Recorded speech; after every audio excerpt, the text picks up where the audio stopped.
Astaga, Rek, apa jadinya kalau malam pertama justru disambut orang ketiga yang gak kelihatan?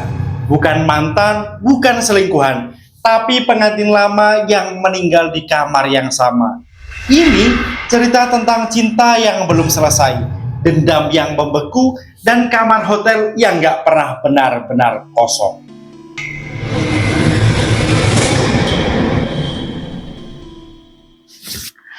Halo guys, jumpa lagi di Iksa Nesta, tempat di mana misteri, horor, satwa, dan teknologi bertemu dalam satu narasi gelap yang kadang bikin mikir, kadang bikin merinding, kadang bikin kamu ngerasa, Rek, kok hidupku jadi ikutan berat ya? Malam ini tak ajak kalian masuk ke kamar pengantin yang harusnya jadi tempat paling bahagia, tapi justru berubah jadi ruang tamu bagi trauma masa lalu. Kamar 712, Rek. Kamar yang dari luar kelihatan mewah, tapi dari dalam kayak nyimpen seseorang yang masih duduk di pinggir ranjang sambil nahan isak tangis. Cerita tentang Faisal, Anissa, dan satu sosok pengantin lama yang belum selesai dengan nasibnya sendiri. Kalau kamu suka cerita ini, jangan lupa klik subscribe biar kamu nggak ketinggalan kisah kelam khas Iksa Nesta. Kisah yang ingetin kita bahwa gak semua luka pernikahan berasal dari manusia hidup. Kadang yang ngikut itu justru masa lalu seseorang yang mati tanpa sempat ditutup. Kasih like kalau kamu percaya kamar yang terlalu wangi melati itu belum tentu pertanda baik. Tulis komentarmu di bawah, siapa tahu kamu pernah nginep di hotel yang hawanya berat, sunyinya beda, dan bikin kamu ngerasa kayak diperhatiin dari sudut ruangan. Dan jangan lupa share cerita ini biar makin banyak yang tahu beberapa malam pertama justru bisa jadi malam terakhir bagi seseorang.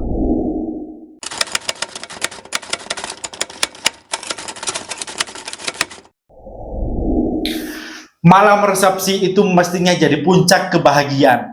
Lampu ballroom berkilau, musik lembut mengalun, dan wangi melati dari dekor pelaminan seakan mengiring langkah pengantin baru.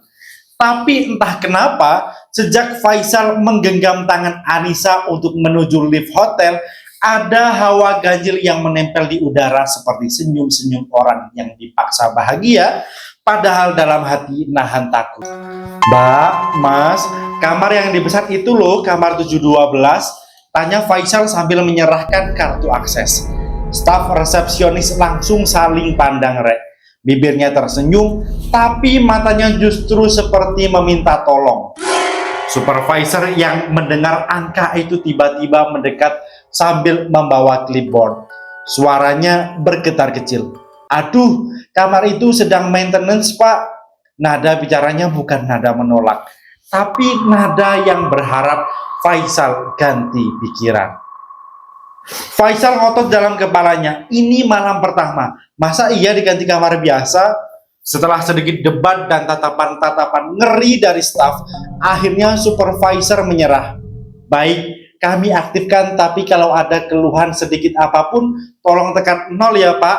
Kalimatnya terdengar wajar, tapi nadanya seperti peringatan terselubung. Anissa sempat berbisik pelan, Rek. Mas, kok mereka kayak takut gitu ya? Lift bergerak naik. Lantai 7 tepat saat pintu terbuka. Seorang cleaning service tua yang entah datang dari mana langsung menahan pintu sambil menggeleng pelan. Wajahnya kusut, seperti menyimpan cerita yang terlalu lama dipendam. Mas, mbaknya, gumamnya lirih. Kalau nanti dengar suara apapun jangan ditanggapi ya, anggap saja bukan buat panjenengan. Lalu ia berlalu tanpa menoleh. Anissa langsung merinding dari ujung rambut sampai telapak kakinya, Rek. Begitu Faisal membuka pintu kamar 712, semburan wangi melati langsung memenuhi hidung mereka. Bukan wangi lembut seperti dekor pelaminan, tapi tadi wanginya sangat kuat, pekat seperti bunga yang sudah mampir layu. Lampu chandelier di tengah kamar menyala, pelan lalu berkedip sekali. Cukup lama untuk membuat Anissa tersentak. Mas, kok baunya kayak makam ya? Ucap Anissa setengah percaya, tapi nadanya bergetar.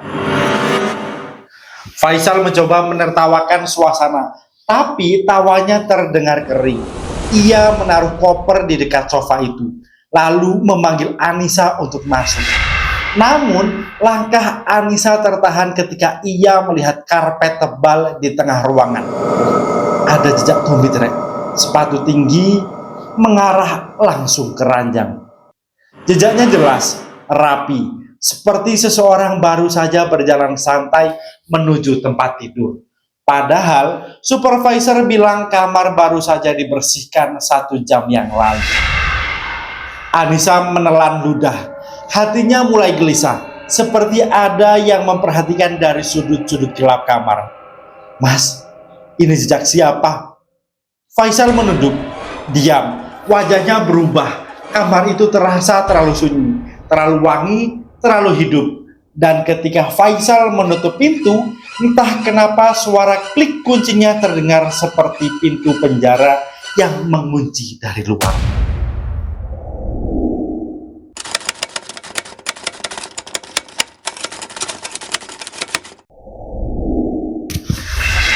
Malam makin larut, tapi suasana kamar 712 justru terasa makin hidup. Anissa duduk di tepi ranjang sambil mengusap lengannya yang merinding sejak tadi. AC tiba-tiba mati sendiri, kemudian menyala lagi. Tapi hembusan dinginnya hanya terasa di sisi tempat Anissa duduk. Mas, AC-nya kok cuma nyerang aku toh? Faisal mencoba bercanda. Ya, mungkin kamu auranya dingin, tapi tatapannya tak benar-benar lucu. Tiba-tiba, tok tok tok, 3 ketukan, pelan teratur. Sumbernya dari kamar mandi. Faisal langsung berdiri dan membuka pintunya lebar-lebar. Tapi ruangan itu kosong, kering, tak ada apa-apa. Belum sempat ia mematikan lampu, suara yang sama terdengar lagi. Tok tok tok. Tapi kali ini dari lemari built-in di samping ranjang. Anissa langsung memegang lengan Faisal. Wajahnya pucat. Faisal menelan ludah dan membuka lemari itu. Kosong. Hanya baju gantung mereka dan lampu kecil kuning yang menerangi sudut dalam. Tapi di bagian dalam pintu lemari, Anissa melihat goresan tipis memanjang dan banyak. Seperti bekas kuku seseorang yang pernah berusaha keluar. Mas, ini goresannya dari dalam, bisiknya. Faisal tak bisa menjawab, wajahnya mulai tegang. Anissa pergi ke meja rias untuk menenangkan diri. Ia menatap cermin, mengatur nafas, mencoba meyakinkan diri bahwa ia cuma kecapean setelah resepsi panjang. Tapi saat ia menunduk sebentar untuk merapikan rambut, ia melihat bayangan gaun putih melintas di belakangnya. Anissa mendongak cepat. Tak ada siapa-siapa. Namun cerminnya masih memantulkan sesuatu. Seperti ujung gaun yang terangkat angin. Ketakutan mulai menumpuk. Gorden di dekat jendela bergerak pelan. Meski AC berhenti, lantai terasa dingin seperti es. Anissa mulai merasa seolah ada seseorang berdiri tepat di sisi kirinya. Aura itu lembut tapi meyakinkan, seperti seseorang yang sedang menangis meminta ditemani. Mas, ada yang dekat aku, ucap Anissa dengan suara nyaris tak keluar. Faisal langsung mendekat dan memeluknya, berusaha menenangkan istrinya. Faisal menghubungi resepsionis dan minta dicek CCTV-nya, Rek. 5 menit kemudian supervisor muncul membawa tablet. Pak, ini baru terekam tadi, katanya pelan. Di rekaman tampak seorang wanita bergaun putih masuk ke koridor kamar 712 beberapa menit sebelum Faisal dan Anissa datang. Tapi saat supervisor mencoba memutar ulang rekaman sebelumnya, file itu tiba-tiba hilang sendiri. Layar jadi menghitam, Rek.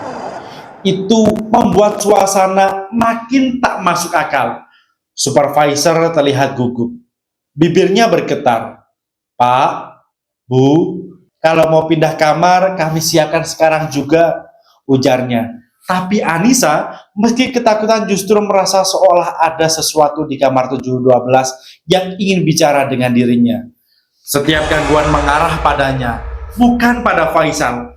Dan di sudut kamar, Chandelier berkedip pelan, seolah ada yang baru saja berdiri tepat di bawahnya.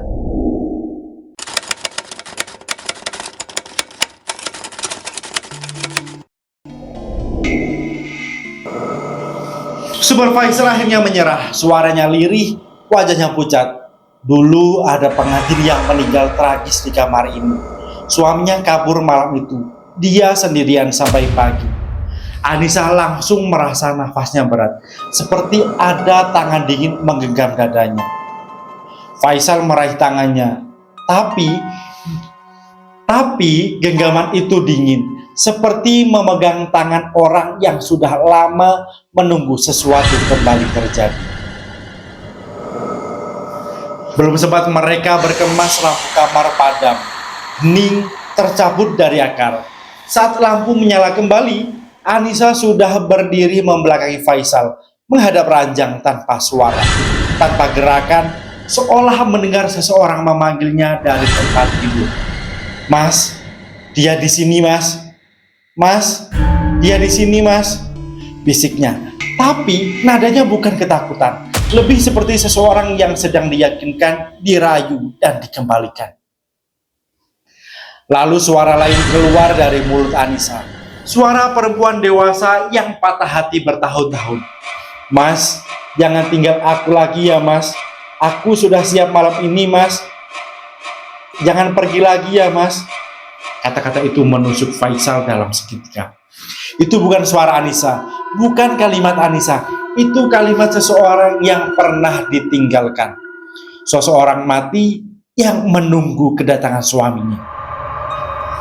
Dari cermin, sosok gaun putih muncul perlahan. Wajah sendu, mata sembab, bibir gemetar seperti ingin meminta maaf sekaligus menyalahkan. Ia bukan muncul untuk menakuti. Ia seperti datang untuk menuntut haknya. Ia mendekat ke Anissa, memeluk dari belakang, dan pelukannya menembus tubuh Anissa. Seolah ia sedang mengisi tubuh itu, mencoba mengambilnya, menggantinya. Mencoba mengambilnya dan menggantinya. Anissa menoleh ke Faisal perlahan. Separuh wajahnya adalah istrinya takut, memohon, ingin lari.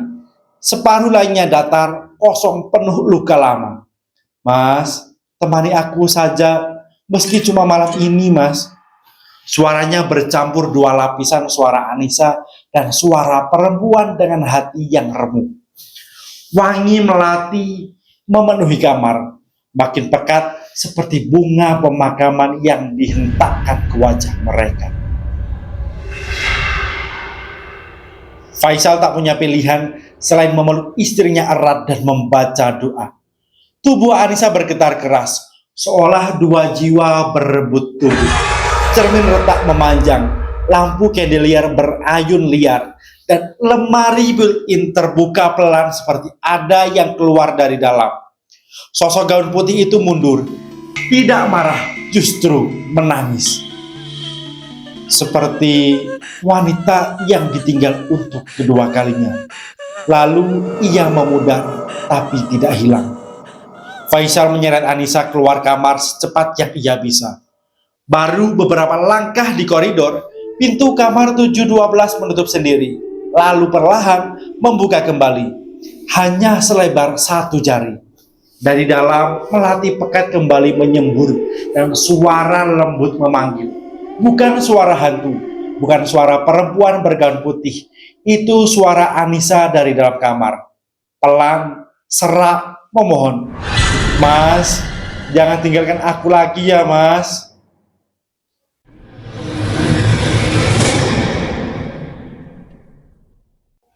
Dan di titik itulah kadang hidup nggak ngasih kita alarm. Dia cuma ngasih tanda halus, samar kayak bisikan angin yang lewat di belakang telinga. Dan kalau kita nggak peka, ya wes bisa bablas. Cerita Faisal dan Anissa barusan cuma ngingetin satu hal, bahwa gak semua restu harus dicari dari manusia, dan gak semua bahagia bisa dibayar pakai nekat. Kadang yang kelihatan manis itu justru yang paling getir di ujungnya. Kamu ngerti maksudku kan, Rek? Pasti ngerti.